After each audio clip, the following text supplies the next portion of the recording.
আমাৰ কথাটো হল যদি কোনোবাই চৰকাৰী ভূমিত আছে ধৰি ললেও অবৈধভাৱে তাত আছে তেওঁলোকক তাৰ পৰা উচ্ছেদ কৰাৰ আগতে মানুহখিনি ক'ত থাকিব কেনেকে থাকিব তেওঁলোকক তাৰ বিকল্প সংস্থাপনৰ ব্যৱস্থা কৰাটো চৰকাৰৰ দায়িত্ব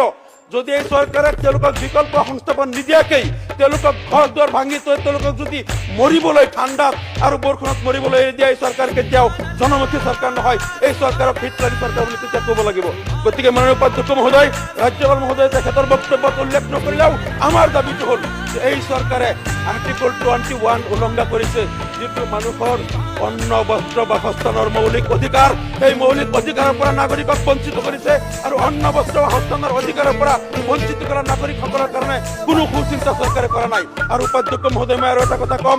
যদিহে আজি পুৰচাপৰি ওৰাং অভয়াৰণ্যৰ নামত যিসকলক তাৰ পৰা উচ্ছেদ কৰা হ'ল এই লোকসকল 60-70 বছৰ তাত থকাৰ কাৰণে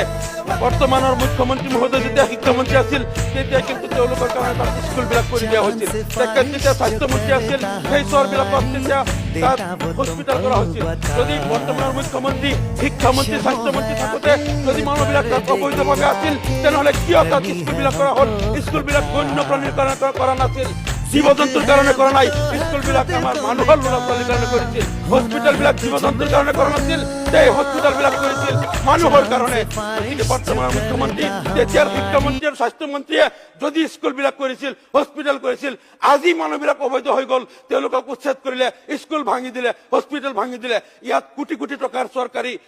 যিটো অনুদান আছিল স্কুল আৰু হস্পিটেল এইবিলাক ভাঙি দিয়া হ'ল চৰকাৰী অনুদানবিলাক